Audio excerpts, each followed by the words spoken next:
So hey guys, welcome back to my to videos. तो इस video में दोस्तों डिस्कस करने वाले हैं यहाँ पर कुछ इंपॉर्टेंट कंपनीज को और उनसे रिलेटेड कुछ इंपॉर्टेंट अपडेट्स हैं जिसकी बात करेंगे इस वीडियो में।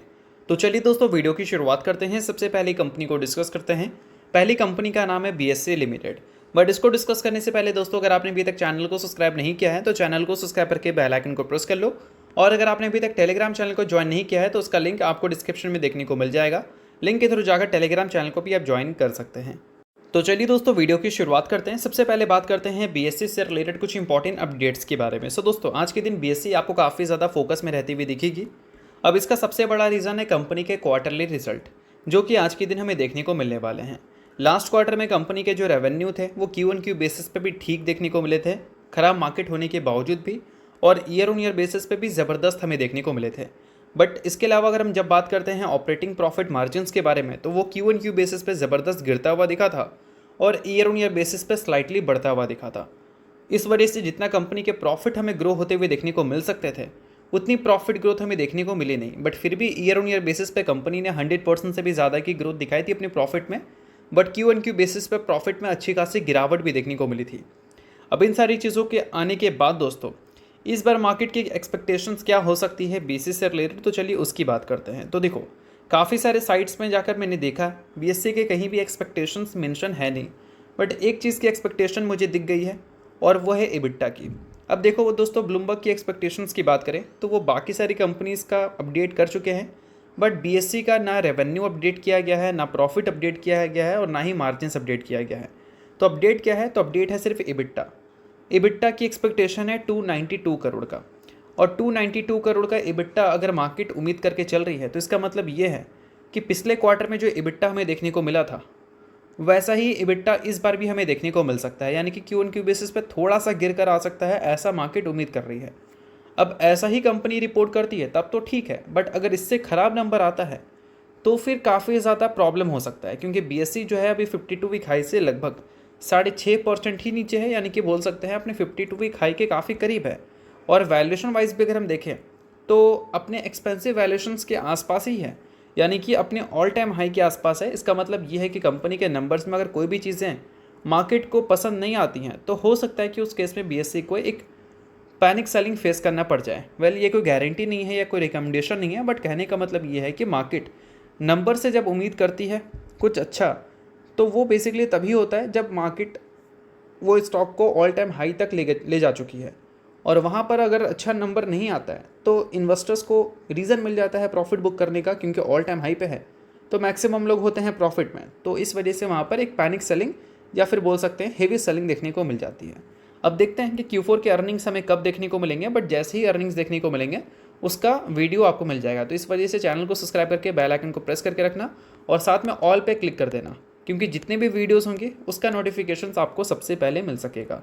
सो अब दोस्तों वीडियो में आगे बढ़ने से पहले बात कर लेते हैं मेरे टेलीग्राम चैनल के बारे में, जिसको अगर आपने अभी तक ज्वाइन नहीं किया है तो उसका लिंक आपको डिस्क्रिप्शन में देखने को मिल जाएगा। लिंक के थ्रू जाकर चैनल को ज्वाइन कर लो।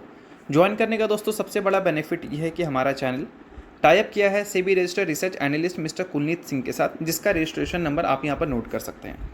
अब चैनल को ज्वाइन करते हैं तो इनकी जो काफ़ी सारी एक्टिविटीज़ हैं आपको इस चैनल पे देखने को मिलती है, जिसमें ये आपको चार्ट्स वगैरह शेयर करते हैं जिससे आपको आइडिया लगता है। और उसके अलावा दोस्तों काफ़ी सारी कॉल्स एंड अपडेट्स भी आपको यहाँ पर मिलता है बिल्कुल फ्री ऑफ कॉस्ट। तो इन सारी चीज़ों का बेनिफिट आप ले सकते हैं। अभी रिसेंटली काफ़ी सारी कंपनी का चार्ट्स वगैरह इन्होंने अपडेट किया था, जिसको आप चाहो तो चेकआउट कर सकते हो। और इसके अलावा काफ़ी सारी कंपनी का कॉल्स वगैरह भी इन्होंने दिया था, जिसको भी आप चाहो तो चेकआउट वगैरह कर सकते हो। तो लिंक आपको डिस्क्रिप्शन में देखने को मिल जाएगा। लिंक के थ्रू जाकर चैनल को ज्वाइन करो, सभी चीज़ें आपको बिल्कुल फ्री ऑफ कॉस्ट यहाँ पर मिलती हैं। तो चलिए दोस्तों बात करते हैं अब अगली कंपनी के बारे में। सो अगली कंपनी का नाम है VBL, यानी कि वरुण बेवरेजेस लिमिटेड। अब VBL के दोस्तों बात करें तो आज के दिन VBL में आपको प्रेशर देखने को मिली होगी। देखा जाए तो प्रेशर आज के दिन पूरे बाजार में ही हमें देखने को मिला है। निफ्टी की बात करें तो निफ्टी 0.32% आपको नीचे दिख रही है। बट निफ्टी के अलावा बाकी के इंडेक्स को अगर देखें, like Nifty next 50 small cap mid cap, तो वहाँ पर गिरावट ज़्यादा बड़ी देखने को मिल रही है। तो आज के दिन प्रॉफिट बुकिंग तो पूरे बाजार में देखने को मिली है। इस वजह से हम बोल सकते हैं कि VBL में भी गिरावट आपको देखने को मिल गई होगी। बट कहीं ना कहीं VBL में गिरावट के दो रीजंस भी अगर आप चाहो तो ले सकते हो, जिसमें दोस्तों अगर दो रीज़न की बात करें, इट मीन्स दो न्यूज़। तो एक न्यूज़ क्या है? तो एक न्यूज़ है डिविडेंड का। अभी रिसेंटली जो इसके Q1 के नंबर देखने को मिले थे कैलेंडर ईयर 2025 के, तो उसके साथ कंपनी ने इंटरिम डिविडेंड का भी अनाउंसमेंट किया था। और वो इंटरम डिविडेंड का जो रिकॉर्ड डेट है वो कल के दिन का है, यानी कि आज तक जो कंपनी के इन्वेस्टर होंगे वो इस कंपनी में पूरी तरह से डिविडेंड के लिए एलिजिबल होंगे। तो काफ़ी सारे लोग जब भी इवेंट देखते हैं लाइक बोनस, स्प्लिट या फिर डिविडेंड से रिलेटेड, तो अक्सर वो क्या है कि कंपनी में पोजीशन बना लेते हैं और जब उसका एक्स डेट आने वाला होता है तो उससे एक दिन पहले वो अपनी पोजीशन को स्क्वायर ऑफ कर लेते हैं, जिस केस में क्या है कि वहाँ पर सेलिंग देखने को मिल जाती है। और ऐसे हमने कई सारी कंपनीज़ में देखा है, ये तो अभी वीबल में देखने को मिल गई ना, इसके अलावा और भी कई सारी कंपनीज़ में आप देखोगे जब भी बोनस स्प्लिट से रिलेटेड आपको खबर देखने को मिलेगी। अब इसके अलावा दोस्तों एक और रीज़न आप ले सकते हैं, और वो रीज़न ये है कि ब्रोकरेज हाउस ने फ़िलहाल थोड़ी सी रेटिंग्स इसकी बोल सकते हैं वैसी नहीं दी है जो कि इन्वेस्टर्स को पसंद आए। मतलब होल्ड रेटिंग दिया गया है, बट कहीं ना कहीं देखा जाए तो नंबर्स के हिसाब से ये रेटिंग्स हमें उतना ज़्यादा मज़ा नहीं आ रहा है, और इनके हिसाब से जो टारगेट्स हैं वो भी करंट मार्केट प्राइस से नीचे हैं। मैं फिर से बताना चाहूँगा, एक डिस्क्लेमर है, किसी भी तरह का बाय सेल रिकमेंडेशन नहीं है। जो भी ब्रोकरेज हाउस कहते हैं उस चीज़ को अंधाधुन फॉलो करने की ज़रूरत बिल्कुल भी नहीं होती। ये उनका सर्च रिपोर्ट होता है, उसको आप एजुकेशन पर्पज़ की तरह देख सकते हो, ना कि एक प्रॉपर रिकमेंडेशन की तरह, ठीक है। अब देखो दोस्तों, ICICI सिक्योरिटीज़ के हिसाब से 2026 के कैलेंडर ईयर के एंड तक कंपनी के जो रेवेन्यू ग्रोथ, प्रॉफिट ग्रोथ और इबिट्टा ग्रोथ हमें देखने को मिलेंगी वो कैसी रहेंगी, तो चलिए उसकी बात कर लेते हैं। तो अगर हम बात करें इनके रेवेन्यू ग्रोथ की, तो वो हमें 21% CAGR से देखने को मिल सकता है, इबिट्टा ग्रोथ 20% CAGR से दिख सकता है, और प्रॉफिट आफ्टर टैक्स 29% CAGR से हमें देखने को मिल सकता है। मतलब 2000 बोल सकते हैं 26 के एंड तक, यानी कि अगले 2 सालों में कुछ 20% के ऊपर की CAGR की ग्रोथ हमें देखने को मिल सकती है इनके रेवेन्यू, प्रॉफिट और इबिट्टा में। तो इन सारी चीज़ों के बाद कुछ ब्रोकरेज हाउस को इनका जो करंट वैल्यूएशन है वो महंगा लग रहा होगा, तो किसी को सस्ता लग रहा होगा, तो इस वजह से कोई बुलिश कमेंट्री कर रहे हैं तो कोई बेरिश कमेंट्री कर रहे हैं। तो इस वजह से सबकी कमेंट्री को अंधाधुन फॉलो करने की ज़रूरत नहीं होती। इन सारी चीज़ों को सिर्फ आप रिसर्च की तरह ले सकते हैं। तो चलिए अब डिस्कस करते हैं अगली कंपनी को। अगली कंपनी का नाम है दोस्तों टाटा मोटर्स लिमिटेड। अब आज के दिन टाटा मोटर्स बहुत ही ज़्यादा फोकस में है। अब इसका सबसे बड़ा रीज़न ये है कि टाटा मोटर्स आज के दिन एक मीटिंग शेड्यूल की है वर्चुअली, और ये मीटिंग टाटा मोटर्स के मैनेजमेंट और बोल सकते हैं शेयर होल्डर के बीच में होगा। और ये मीटिंग में प्रपोजल रखा जाएगा डिमर्जर का, यानी कि जो बिज़नेस डिमर्जर की बात चल रही थी उसका प्रपोजल रखा जाएगा, और वो प्रपोजल अप्रूवल अगर शेयर होल्डर दे देते हैं तो फिर आपको जल्द ही ये डिमर्जर के डेट्स भी सुनने को मिल सकते हैं। आप सभी को पता है कि कंपनी अपने बिजनेस को 2 सेपरेट एंटिटीज़ में डिमर्ज कर रही है, जिसमें एक एंटिटी रहने वाली है पैसेंजर व्हीकल्स का और दूसरी एंटिटी रहने वाली है कमर्शियल व्हीकल्स का। अगर पहले एंटिटी की बात करें तो उसका नाम हम बोल सकते हैं Tata Motors light commercial vehicles रहेगा, और दूसरी एंटिटी का नाम रहेगा Tata Motors light passenger vehicles. ये 2 सेपरेट कंपनी हो जाएंगी मार्केट में। अब ये अप्रूवल आने का वेट करो, अप्रूवल आ जाता है शेयर होल्डर की तरफ से तो आपको और भी क्लैरिटी मिलती हुई देखने को मिलेगी इन डिमर्जर से रिलेटेड अपडेट्स की। अब इसके अलावा दोस्तों 13 मई को कंपनी फिर से फोकस में रहती हुई दिखेगी, क्योंकि उस दिन इस कंपनी के Q4 के अर्निंग्स हमें देखने को मिलेंगे।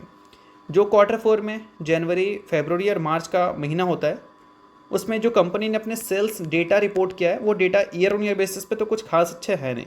तो इससे हम उम्मीद तो पूरा कर सकते हैं कि इस बार company year on year basis पे हो सकता है कि नंबर हमें बिल्कुल भी अच्छा रिपोर्ट करती हुई ना दिखे, और सेम हो सकता है Q1Q बेसिस पे भी। और ये अगर होता है तो बिल्कुल हैरानी नहीं दिखाना है हमें कि 2025 के जो साल है वो कंपनी का सेल्स एंड प्रॉफिट दोनों में हमें सिंगल डिजिट की ग्रोथ देखने को मिल जाए, क्योंकि नंबर्स ही वैसे हैं। और साथ में देखना पड़ेगा 2026 के फाइनेंशियल ईयर को लेकर मैनेजमेंट की तरफ से क्या स्टेटमेंट और क्या गाइडेंस हमें देखने को मिलती हैं। तो इन सारी चीज़ों पे आप थोड़ा सा ध्यान एंड रिसर्च कर सकते हैं। बाकी अगर आपको टाटा मोटर्स से रिलेटेड एक डिटेल वीडियो देखना है कि इस कंपनी का वैल्यूएशन ऐसा क्यों है और कंपनी का फ्यूचर प्लान क्या हो सकता है, तो उसके लिए मुझे आप कमेंट ज़रूर करना। तो चलिए इसके अलावा बात करते हैं अगली कंपनी के बारे में, जिसका नाम है दोस्तों इन्फो एज इंडिया लिमिटेड। अब दोस्तों इन्फो एज कल के दिन आपको 80% नीचे गिरते हुए दिखेगी, बट डरने की ज़रूरत नहीं है। 80% जो गिरावट होगा वो गिरावट क्रैश नहीं बोलोगा, वो एडजस्टमेंट आप बोल सकते हैं 1:5 स्प्लिट का।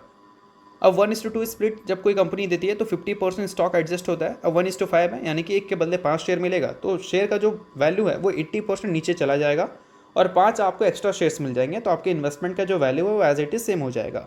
तो इन्फो एज के इन्वेस्टर हैं तो कल के दिन आपको एडजस्टमेंट देखने को मिलेगी 1:5 स्प्लिट के हिसाब से, 1 के बदले 5 शेयर मिलेंगे।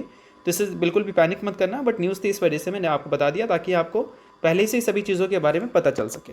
तो चलिए दोस्तों ये वीडियो यहीं तक था। आपको तो वीडियो आपको अच्छा लगा होगा, वीडियो लाइक कीजिए, पहली बार सब्सक्राइब कीजिए। वीडियो के लिए बहुत बहुत शुक्रिया।